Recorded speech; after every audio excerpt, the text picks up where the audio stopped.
मुख्यमंत्री भजनलाल शर्मा का आज का प्रस्तावित कार्यक्रम। आज जोधपुर संभाग के दौरे पर रहेंगे सीएम भजनलाल शर्मा। जयपुर से 11:20 पर रवाना होकर दोपहर 12:20 पर फलोदी एयरपोर्ट पहुंचेंगे। फलोदी एयरपोर्ट से 12:40 पर रामदेवरा हेलीपैड पहुंचेंगे और 12:50 पर बाबा रामदेव पैनोरमा पहुंचेंगे। पैनोरमा अवलोकन एवं पौधारोपण कार्यक्रम निर्धारित है। पैनोरमा से बाबा रामदेव मंदिर तक पदयात्रा करेंगे। बाबा रामदेव मंदिर में दर्शन कर पूजा अर्चना करेंगे। रामदेवरा मंदिर से प्रस्थान कर दोपहर 2 बजे रामदेवरा कार्यक्रम स्थल पहुंचेंगे सीएम भजनलाल शर्मा। बाबा रामदेव नेत्र महाकुंभ के शुभारंभ कार्यक्रम में शिरकत करेंगे। रामदेवरा में जाट धर्मशाला के सामने नेत्र महाकुंभ आयोजन होगा और शाम को 4:45 तक सीएम का जयपुर पहुंचने का कार्यक्रम है। तो आज मुख्यमंत्री भजनलाल शर्मा जोधपुर संभाग के दौरे पर रहेंगे। रामदेवरा पहुंचेंगे सीएम भजनलाल शर्मा, वहां नेत्र महाकुंभ कार्यक्रम में शिरकत करेंगे। रामदेवरा में पूजा अर्चना करेंगे सीएम भजनलाल शर्मा। जयपुर से 11:20 पर रवाना होकर 12:20 पर फलोदी एयरपोर्ट पहुंचेंगे और फलोदी से रामदेवरा जाएंगे। 12:50 पर रामदेव पैनोरमा पहुंचेंगे सीएम भजनलाल शर्मा, वहां अवलोकन एवं पौधारोपण का कार्यक्रम है। पैनोरमा से बाबा रामदेव मंदिर तक पदयात्रा करेंगे। उसके बाद रामदेव मंदिर में दर्शन कर पूजा अर्चना करेंगे सीएम भजनलाल शर्मा। राजस्थान रोडवेज को 12 नई वोल्वो बसें मिली है। रोडवेज बेड़े में शामिल होंगी 300 बसें, जिनमें से रोडवेज प्रशासन ने 12 सुपर लग्जरी बसें खरीदी है और करीब 1 दशक के बाद रोडवेज के बेड़े में शामिल हुई है वोल्वो बसें। इससे पहले रोडवेज प्रशासन ने स्कैनिया बसें खरीदी थी और अब फिर से रोडवेज प्रशासन ने वोल्वो बसें खरीदी है। सुपर लग्जरी वोल्वो बसें दिल्ली, शिमला, उदयपुर, माउंट आबू जैसे रूटों पर चलेगी। हालांकि रोडवेज प्रशासन बसों के उद्घाटन की तैयारी कर रहा है। सीएम स्तर से हरी झंडी दिखाने के कार्यक्रम की यह तैयारी है।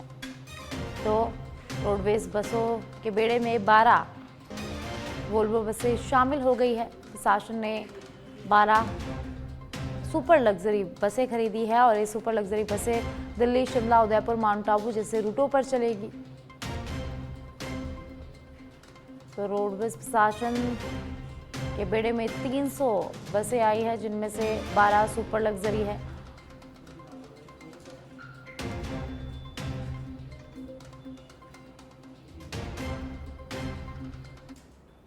और अब जयपुर से खबर है, जहां राजीव गांधी पंचायती राज संगठन का स्वराज सम्मेलन आज होगा। दोपहर 2 बजे प्रदेश कांग्रेस कार्यालय पर यह आयोजन होगा।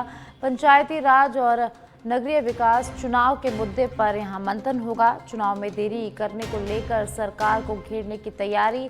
सम्मेलन में कांग्रेस पार्टी के बैनर तले होने वाले आंदोलन की रणनीति बनाएगा आरजीपीआरएस, तो जिसमें आरजीपीआरएस के राष्ट्रीय अध्यक्ष डॉक्टर सुनील पंवार, उपाध्यक्ष कुणाल बनर्जी, पीसीसी चीफ गोविंद सिंह डोटासरा और पूर्व स्पीकर सीपी जोशी मौजूद रहेंगे।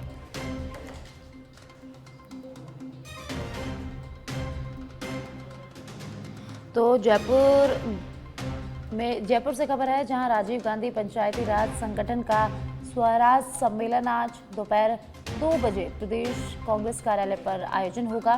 पंचायती राज और नगरीय निकाय चुनाव के मुद्दे पर यहां मंथन होगा और चुनाव में देरी करने को लेकर सरकार को घेरने की तैयारी भी है।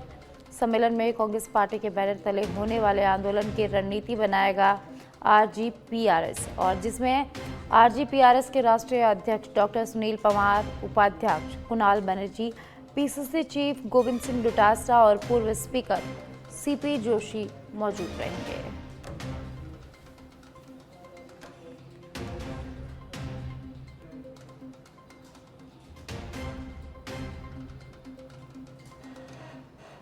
राजस्थान में भारी बारिश का कहर। आज राज्य के 18 जिलों में बारिश का अलर्ट जारी किया गया है। 13 जिलों में स्कूलों की छुट्टी घोषित की है और जयपुर ने भारी बारिश की संभावना जताई है। 6 जिलों में ऑरेंज अलर्ट, 12 जिलों में येलो और 13 जिलों में स्कूलों की छुट्टी घोषित की गई है। जयपुर में 6 इंच तक बारिश रिकॉर्ड की गई। कई जिलों में बाढ़ जैसे हालात और प्रशासन अब सतर्क है। अजमेर, जयपुर, पाली, नागौर, सीकर, चूरू में ऑरेंज अलर्ट जारी किया गया है, तो वहीं दौसा, अलवर, टोंक, बूंदी, कोटा, भीलवाड़ा, राजसमंद, जोधपुर, बीकानेर, गंगानगर, हनुमानगढ़, झुंझुनू में येलो अलर्ट जारी किया गया है। तो प्रदेश में लगातार बारिश का दौर जारी है। लगातार भारी बारिश यहाँ हो रही है, जिससे 18 जिलों में अब बारिश के लिए अलर्ट जारी किया गया है। राजस्थान में लगातार बारिश का दौर जारी है और आज राज्य के 18 जिलों में बारिश का अलर्ट जारी किया गया है। वहीं 13 जिलों में स्कूलों की छुट्टी भी घोषित की गई है।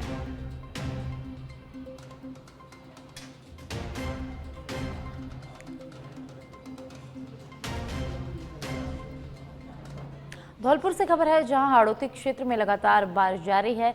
कोटा बैराज से पानी छोड़े जाने के बाद चंबल नदी का जलस्तर बढ़ा।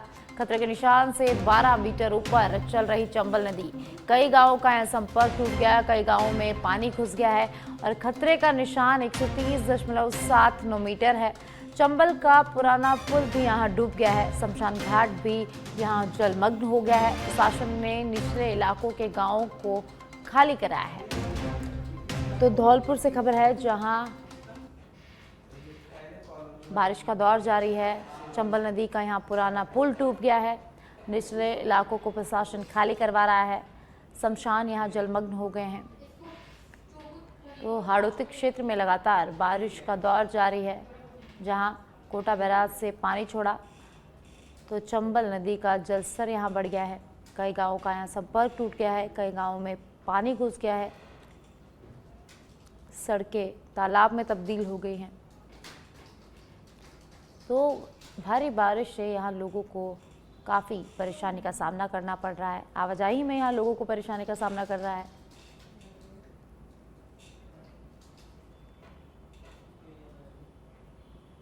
बारां के शाहबाद उपखंड क्षेत्र में लगातार हो रही जोरदार बारिश ने लोगों के जीवन को पूरी तरह से प्रभावित कर दिया है। कस्बे सहित आसपास के ग्रामीण मार्ग जलमग्न होकर अवरुद्ध हो गए हैं, जिससे आवागमन में भारी दिक्कतें हो रही हैं। भारी बारिश के चलते कामकाज पूरी तरह से ठप हो गया है। वहीं जिला कलेक्टर रोहितांश सिंह तोमर ने भारी बारिश से प्रभावित क्षेत्रों का दौरा किया और राहत कार्यों की समीक्षा की। मानसून की अत्यधिक वर्षा से किसानों की मक्का और बाजरा जैसी फसलों को भारी नुकसान हुआ है, जिसको लेकर क्षेत्रीय विधायक डॉक्टर ललित मीणा ने मुख्यमंत्री को पत्र लिखकर प्रभावित किसानों को मुआवजा देने की मांग की है। शाहबाद क्षेत्र में लगातार बारिश होने से जनजीवन अस्त व्यस्त हो चुका है। वहीं इस साल सीजन की सबसे तेज बारिश देखने को मिली है। वहीं शाहबाद क्षेत्र के कई ऐसे मार्ग हैं जो अवरुद्ध हैं, जिससे लोगों का जनजीवन अस्त व्यस्त हो चुका है। हमारे साथ कुछ साथी हैं, उनसे भी बात करेंगे कि इस बारिश को लेकर आप क्या कहना चाहोगे। इस प्रकार की बारिश क्या पहले कभी हुई है? मेरी 35 साल की उम्र में इतनी भारी बारिश नहीं देखी। 5-6 दिनों से खेती बाड़ी नष्ट हो गई। अब की साल में बारिश बहुत तगड़ी हुई है और आगे चल के पानी पानी हो रहा है। आगे चल के क्या होगा, इसका फसल तो नष्ट है, आगे चल के बहुत नुकसान की जड़ हो रही है। शाहबाद क्षेत्र में हो रही अति बारिश के कारण लोगों का जनजीवन बिल्कुल अस्त व्यस्त हो चुका है। रोजगार से लेके खाने पीने सब तरह की परेशानियों का सामना लोग कर रहे हैं। नदी नाले उफान पे हैं, लोगों के घर रिस रहे हैं, जिससे जान का जोखिम हमेशा बना रहता है और कई तरह के डर लोगों को सता रहे हैं। फसल से लेके रोजगार, खाने पीने की व्यवस्था, स्कूल बंद है बच्चों के, इस तरह की समस्या अभी देखी जा रही है। जैसा कि देखा कि जो दिन मजदूरी वाले मजदूर हैं, उनका तो जीवन जैसे कि नरक में ही है, क्योंकि जो रोज का कमा कर रोज का खाते हैं, उन लोगों को काफ़ी परेशानी का सामना करना पड़ रहा है। लेकरा फरमा, सच बेधड़क के लिए शाहबाद बारां।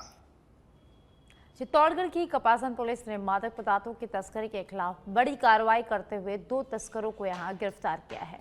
आरोपियों के कब्जे से 58.10 ग्राम अवैध MDMA मोली पाउडर बरामद किया गया है। यह पदार्थ एक अत्यधिक खतरनाक और प्रतिबंधित नशा माना जाता है। पुलिस ने दोनों के खिलाफ NDPS एक्ट के तहत मामला दर्ज कर लिया है।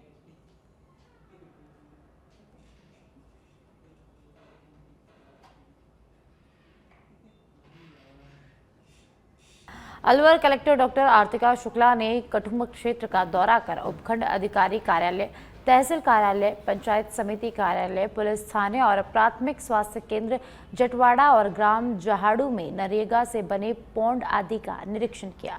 क्षेत्र में जर्जर सरकारी और निजी भवनों का उपयोग तत्काल बंद करने और वैकल्पिक भवनों की व्यवस्था कराने के निर्देश दिए गए। पुलिस थाने का निरीक्षण कर माल खाने का जायजा लिया। उन्होंने थाना अधिकारी को निर्देश दिए कि सतर्कता बरतते हुए क्षेत्र में अपराध पर लगाम लगावे। तहसील कार्यालय की बिल्डिंग की जर्जर हालत देखकर अधिकारियों के साथ बैठक कर 3 दिन के अंदर वैकल्पिक व्यवस्था करने के निर्देश दिए गए हैं।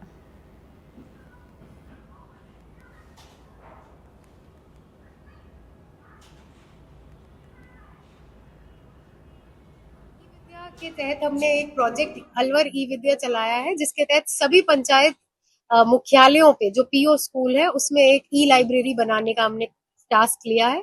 इसके तहत अब तक हमने इस साल में 29 नई ई लाइब्रेरी स्थापित भी कर दी है, तो उसका एक तो रिव्यू किया। इसके साथ साथ आज आने का मेन पर्पस था कि जो भी जर्जर भवन है या अनसेफ भवन है उनका एक सर्वेक्षण किया जा रहा है माननीय मुख्यमंत्री महोदय के निर्देशानुसार।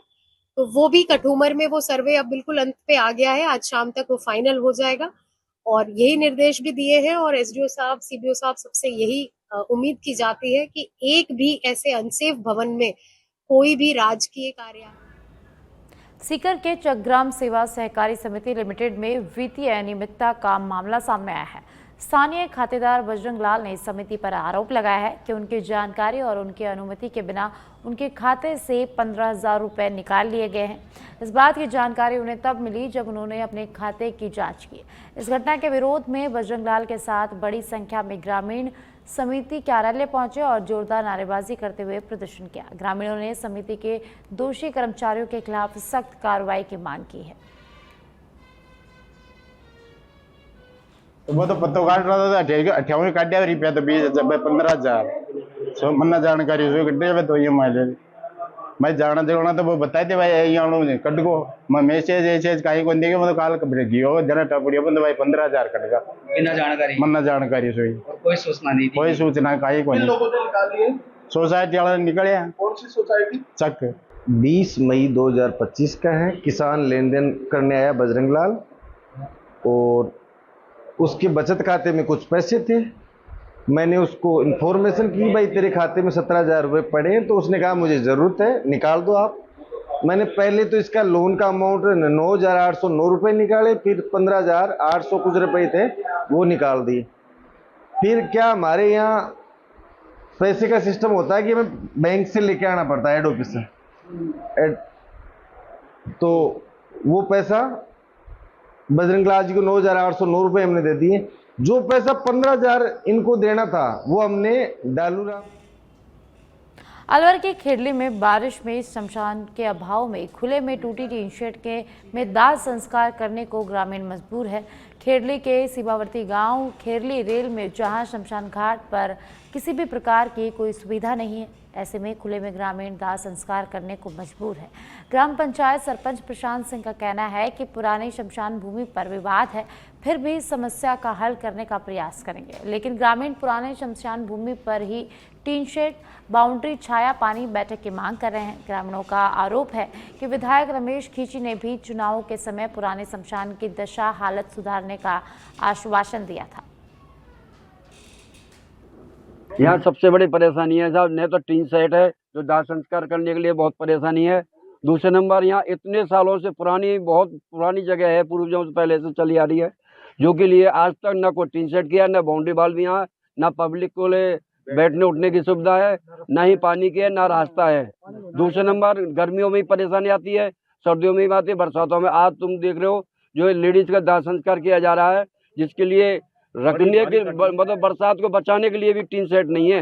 देखिए, ग्राम पंचायत खेली रेल में वर्तमान में शमशान घाट बना हुआ है, जो कि लगभग मैं समझता हूँ 1.25 बीघे में वो बना हुआ है, जिसकी 4 दीवारी है, मौके पे टीन शेड भी है, पानी की व्यवस्थाएं, जो सारी व्यवस्थाएं जो होनी चाहिए वो उस शमशान घाट में मौके पर हैं। अब पता नहीं कि ये लोग वहाँ पर दाह संस्कार के लिए क्यों नहीं लेके जाते हैं, जबकि वो शमशान घाट के सर्वसमाज। झुंझुनू जिले के ग्रामीण अंचलों में आज सुबह से ही रुक रुक कर बारिश का सिलसिला जारी है। लगातार हो रही बारिश से मौसम जहां सुहावना हो गया है, वहीं खेतों में खड़ी फसलों के लिए यह बारिश संजीवनी साबित हो रही है। किसानों ने इस बारिश को बेहद लाभकारी बताया है। खासतौर पर बाजरा, मूंग, मोठ और कपास जैसी खरीफ फसलों को इसका सीधा फायदा मिलेगा। मौसम विभाग ने झुंझुनू जिले के लिए 1 अगस्त तक येलो अलर्ट जारी किया है। येलो अलर्ट और भारी बारिश की चेतावनी को देखते हुए CDEO जयदीप ने जिले के समस्त विद्यालयों को लेकर विशेष निर्देश जारी किए हैं। आदेशानुसार स्कूलों के संस्था प्रधानों को बारिश की स्थिति में गंभीर होने पर अवकाश घोषित करने के यहाँ आदेश दिए गए हैं। और अब खबर जालौर के बागोड़ा से है, जहां पुलिस ने नकबजनी की करीब 12 में से ज्यादा वारदातें करने वाले आरोपी को गिरफ्तार किया है। मामले में पुलिस पहले ही 3 साथियों को गिरफ्तार कर चुकी है। थाना अधिकारी हुक्माराम राणा के नेतृत्व में गठित टीम ने कार्रवाई करते हुए 16 दिन में ही मुख्य आरोपी को यहां गिरफ्तार किया है। ऑपरेशन खुलासा के तहत ज्ञानचंद यादव पुलिस अधीक्षक जालौर के निर्देशन में हुक्माराम थानाधिकारी पुलिस थाना बागोड़ा के नेतृत्व में गठित टीम को यह सफलता मिली है।